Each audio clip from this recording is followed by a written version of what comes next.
Daddy pad విరిగిపోయింది daddy, కొత్తది కొన్ని డాడీ. అవునా నాన్న, సాయంత్రం ఆఫీస్ నుంచి వచ్చేటప్పుడు కొనుక్కొని వస్తాలేమ్మా, సరేనా? అయ్యి డాడీ వచ్చిండు.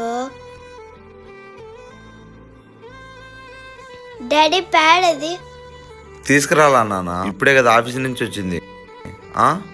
రెడీ అయ్యేసి తీసుకొని వస్తాలే, నువ్వు వెళ్ళి చదువుకో. షబ్బా, ఇదో బనీలు తీసుకోండి.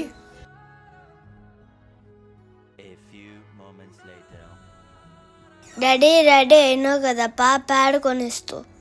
మేయ్, ఏం దయ్యం పట్టిందా? దయ్యం పట్టినాడు ప్యాడు ప్యాడు ప్యాడు అని పాలన తెచ్చానవా? కొన్ని మే పై చదువుకోబో.